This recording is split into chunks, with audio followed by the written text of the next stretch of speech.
17 minutos pasan de las 9 de la mañana, ya está en estudios Álvaro Padrón, nuestro analista internacional. Qué semanas, Álvaro, buen día. Qué intenso, ¿no? En esto, y ahora los escuchaba temprano diciendo que llegó el presidente, o sea que nos estiró un poquito, ¿no? La posibilidad de seguir hablando del tema. No entiendo por qué llegó tan tarde, lo voy a decir.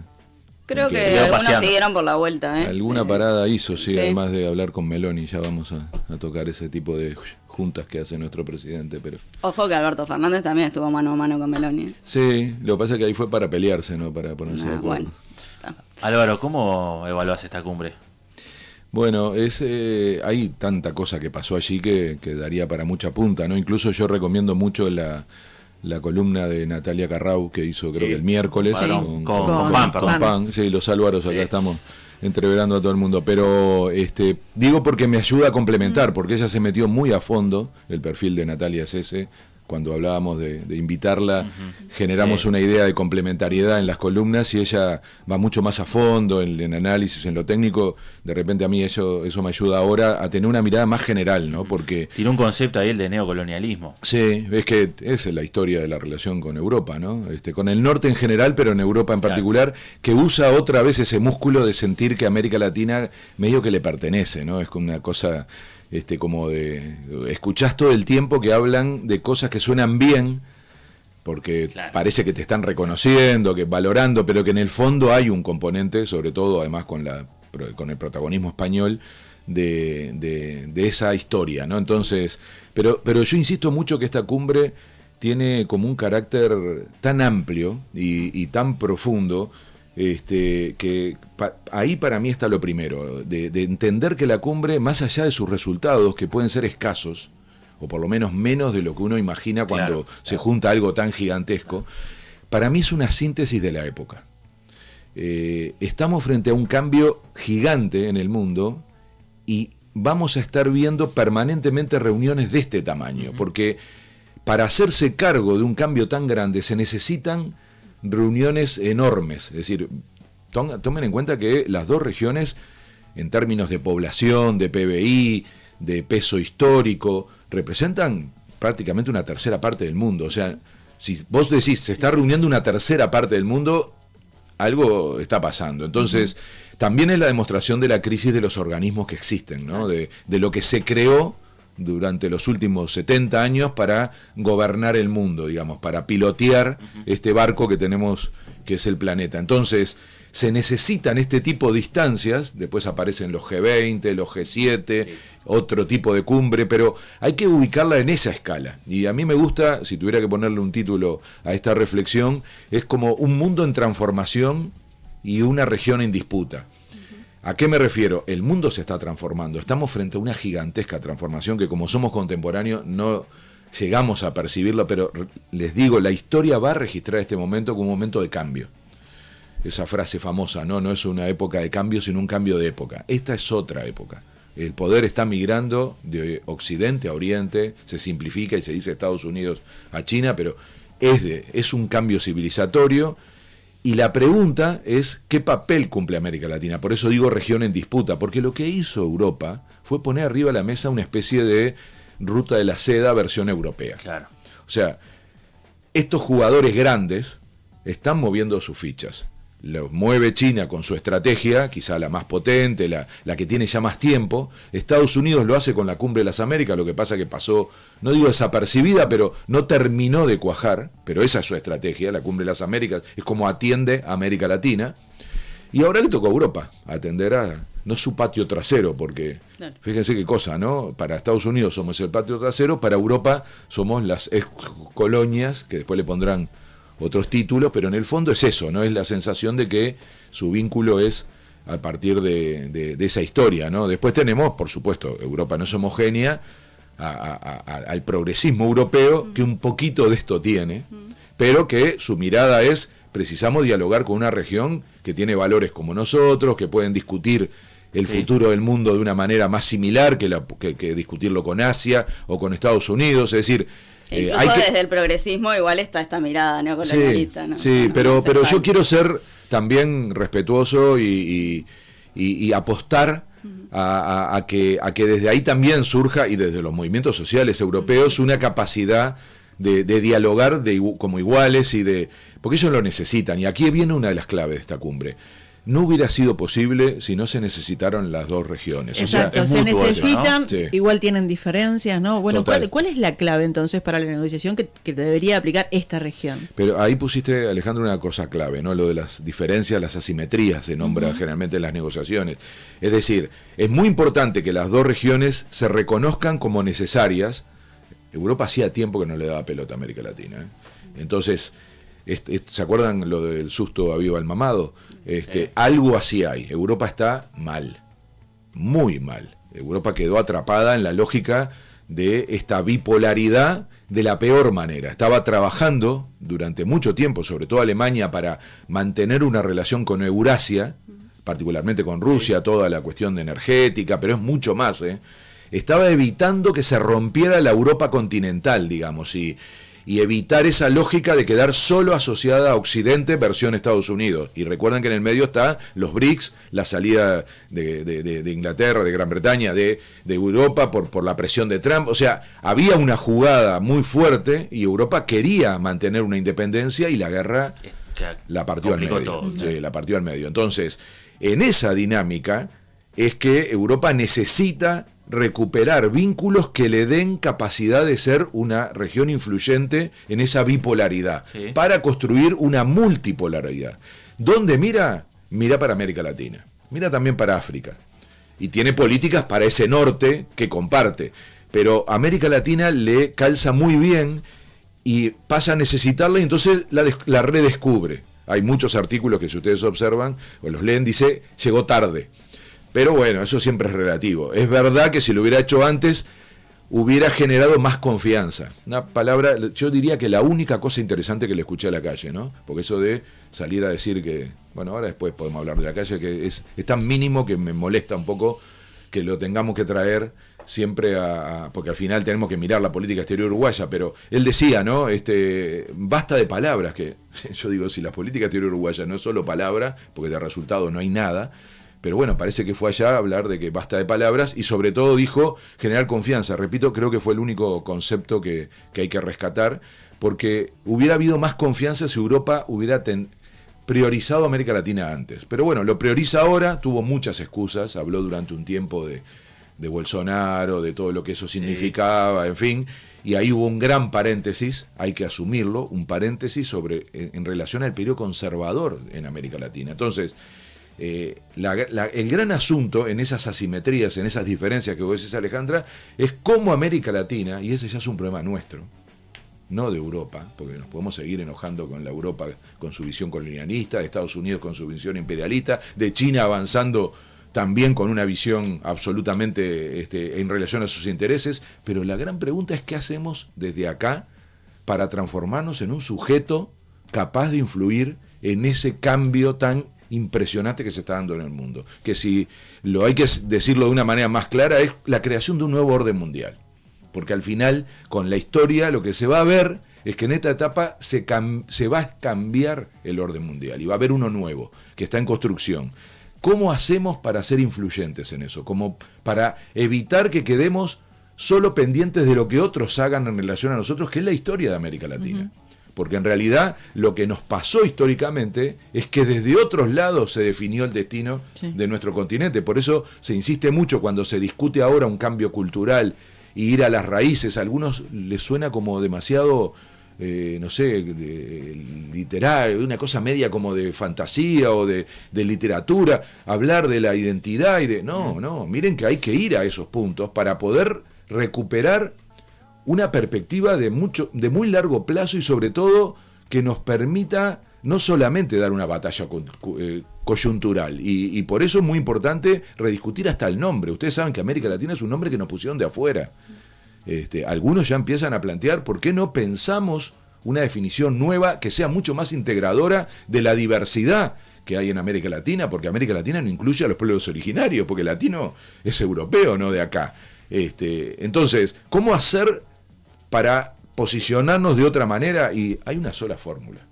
Y la única forma de superar esa simetría, además de pedirle a nuestras contrapartes, en este caso Europa, en algún momento será con Estados Unidos, es permanentemente con China, que es respétennos como iguales, pero luego lo que hay que hacer es construir fuerza para ser iguales, y eso se llama integración regional. Eso se llama unidad. Eso se llama tener la escala para pesar. Y esto no lo puede hacer ningún país individualmente. No lo puede hacer Brasil, que es gigante. Menos lo va a poder hacer un país como Uruguay. Entonces, la clave está en que cada vez que vayamos a un espacio así, tengamos condiciones de ser una región, de construir región. O sea, la tarea de esta etapa es construir región. Álvaro, ¿y qué evaluación haces del rol de Uruguay en esta cumbre? Y en relación, ¿cómo se para Uruguay? Fíjate, mirá que enganche. En relación a esto que estoy diciendo, parece que rema en contra. Claro. O sea, si vos cada vez que, como gobierno, no voy a decir como país, porque yo separo gobierno de país, porque yo creo que este país tiene una capacidad de seguir construyendo su vínculo con la región muy superior, o a pesar de lo que el gobierno hace. Las relaciones internacionales y la política internacional ya se ha disparado en un conjunto de organizaciones y de dimensiones de la sociedad que no se limita a lo que haga el gobierno. Yo soy muy crítico del concepto de política internacional como si estuviera ubicada en la Cancillería. Y si hay algo que en este momento es absolutamente desastroso, es la Cancillería y su gestión, y incluso su gestión hacia adentro. Un día traigan, no, lo que pasa es que no hablan, ¿no? Pero la gente adentro de la Cancillería lo que opina sobre lo que está pasando, ya no solo con la política exterior en general, sino con el funcionamiento de la Cancillería. Entonces, por suerte no dependemos solo de eso para relacionarnos con el mundo. Entonces, el gobierno uruguayo está en contra de esta estrategia y juega un juego que es muy peligroso, que es el del aislamiento para el país, pero también el de afectar como país la estrategia de construir un bloque. Y esto está empezando a llegar a un límite. Ustedes decían... ¿Un límite que viene de afuera? Una crítica que viene de afuera para decir basta. O hasta acá. ¿Y quién está poniendo ese límite? Bueno, usted, creo que fue el Turco el viernes pasado, que me provocaba diciendo cuando venga Álvaro a ver que se habló en la reunión con Lula, ¿no? De todas las cosas que se hablaron y muchas que no se pueden decir, la percepción de que ya el fastidio empezó a llegar a niveles que no se dicen diplomáticamente, pero que están, sobre todo con algo que hay que tener muy en cuenta, ¿no? Que es, no se puede seguir participando de reuniones y no firmando documentos. Esto les puede sonar raro, pero miren que ahí se está dando una especie de ya imposibilidad de que eso se conciba como algo, como una lealtad mínima. Decir, bueno, si estamos en un organismo, compartimos no una reunión, sino una construcción colectiva. Cada vez que no te gusta, decidís no firmar y sacar una declaración aparte. Eso provocó en la última cumbre de Mercosur ya una situación insostenible. Bueno, lo de la paciencia lo dijo Lula, de hecho, en la cumbre, ¿no? Cuando asume allí la presidencia pro tempore, él en definitiva dice, ¿no? Bueno, lo segundo a lo que le voy a prestar atención es a estas diferencias, porque no podemos estar marcando, ¿no? Discrepancias entre nosotros. Claro, lo que pasa es que alguno puede leerlo como diciendo, le voy a prestar atención para de alguna manera resolverla. No, hay un nivel de molestia que es totalmente razonable, porque estamos en un plan en donde nos quejamos de todo, pero no proponemos nada. Es decir, la propuesta no puede ser, déjenme hacer lo que quiero. O sea, ese relato que hace el presidente, que es muy para el público interno, ¿no? Eso es lo peor que está pasando con la política internacional, que se está utilizando como un mecanismo para el aplauso de la tribuna acá y no para una construcción. Eso molesta mucho en el exterior, porque se imaginan que todos los gobiernos tienen esa tensión y vos vas a otra cosa cuando te sentás a conversar. Y lo que más molesta, y esto es bien para un título, a ver si lo provoco y viene, del Turco, es nuestro presidente se porta bien en el norte y arma lío en el barrio. Cayani lo decía el otro día cuando decía, ¿no? En la pulpería desde una forma y en la comisaría de otra. No lo había escuchado, es eso. Sí. Es eso, porque miren que habló 30 minutos, creo que lo midieron, 3 minutos y 30 segundos en Bruselas, que por supuesto fue absolutamente intrascendente. Porque si no hacemos esto que estamos hablando de ser parte de una región, ¿quién te va a dar pelota? O sea, ¿alguien cree seriamente? Y yo lo escuchaba ahora cuando hacía declaraciones al volver, ¿no? O sea, ¿cuál es la opción de Uruguay si no es como región? ¿Alguien cree que va a negociar con Europa? No lo está logrando Gran Bretaña, que se fue, miren el lío que tuvo. Si habrá sido grande esta cumbre, no en resultados, sino en la transformación de un foro de debate que entró Malvinas en la discusión. Y el costo de los ingleses de haberse tomado el buque, ¿no? Y de haber quedado ahora, no pudieron influir, tan enojados porque aparece la palabra Malvinas. Entonces, gran triunfo de Argentina. Se sentaron a negociar y asocien esto al retiro en Brasil, y aquella cuestión que todo el mundo criticaba de por qué Lula se había reunido primero con Maduro. Bueno, ¿qué pasó en Bruselas? Quedó afuera la calle de esa negociación por Y Venezuela, la mesa, ¿cómo fue? Argentina, Colombia, Brasil, la Unión Europea con Macron, juntando a la oposición y al gobierno para una salida en Venezuela. O sea, eso es ayudar. Que se lo había dicho Fernández, claro. ¿No? A ver después quién están los hechos. Por eso, no cacarear. Estamos en esa cosa de andar cacareando todo el tiempo, y lo que me molesta más acá en el barrio, y después cuando vas y te reunís con Biden, de carambola, digámoslo, que, ahí parecía que el mundo es perfecto, que no hay nada que criticar, que Estados Unidos anda bárbaro, se olvida de que él apoyó a Trump, o por lo menos acompañó a Trump en la elección del presidente del BID. Después va a Europa, también habla poquito, usa categorías generales, termina reunido, el presidente de Europa es Pedro Sánchez, lo saluda porque no tenía más remedio, pero claramente reunirse con la presidenta de Italia es una señal hacia España, porque Meloni está interviniendo en la elección española de una manera impresionante. Entonces, es una cosa, ¿con quién nos estamos juntando? O sea, y después se habla de que no hay ideología en la política internacional. Recuerden lo de Duque, y sigo, ¿no? Por América Latina. Entonces, tenemos un peligro de aislamiento. Y miren que yo no tengo problema de que este gobierno tenga una visión ideológica, una política como la tienen la política pública. Acaban ustedes de discutir la educación. O sea, eso son las reglas democráticas. Ahora, en política internacional, un poquito más de cuidado. Hay que extrañar a la calle Padre, ¿no? Es tremendo esto. Les digo porque a mí me tocó vivir la época de la calle Padre como sindicalista, y en términos sindicales fue durísimo. Ahora, en política internacional había un cuidado sobre discusiones colectivas, plurales, políticas y sociales. Bueno, fue el ingreso al Mercosur, ¿no? Entonces, estamos en un momento tan raro que yo creo que además se desandó lo que parecía que a principio de año se acomodaba un poco con el triunfo de Lula en Brasil, que el gobierno reflexionaba sobre que no podía seguir quedando tan aislado. Entonces, cuidado con esto, porque yo creo que al trabajar para la tribuna, como decías Alejandra, se está llevando a un extremo que puede ser muy complejo, sobre todo durante este semestre. Entonces, no quería terminar con esta chiquitez, lo digo de la verdad, lo que pasa es que tenemos que asumir el riesgo y tratar de activar mecanismos en Uruguay para bloquear esos riesgos, o por lo menos intentar que no avancen. Pero no quiero perder lo que decía al principio. Es un momento muy fuerte que está ocurriendo. Es la demostración de un guión que se acaba de no cerrar, sino de tomar su dimensión más amplia en Bruselas. ¿Por qué? Porque si ustedes observan, CELAC, o sea, la capacidad de América Latina de juntarse en enero, ¿se acuerdan la reunión en Argentina? Con debilidades, es verdad. Después vino el retiro. Agrego todas las visitas que hizo, sobre todo Lula, primero a Estados Unidos, después a China, después a Europa. Luego la reunión de Mercosur, son como capas, ¿no? La más grande, la del medio, la más del barrio, pero al final la más consolidada. Todo eso es parte de una estrategia que responde a esto que se preguntaba recién, que era ¿cómo nos paramos? Bueno, nos paramos con integración regional. Y esto es una nueva etapa. Si ustedes observan, apenas hace 6 meses se reactivó eso, porque sin Brasil era imposible. Con Brasil solo no alcanza.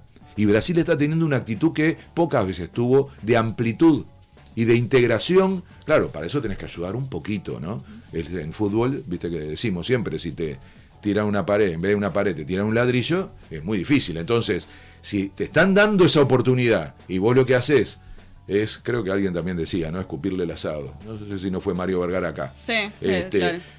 O la torta, no me acuerdo cómo lo graficó. Pero es ese un poco la gestualidad.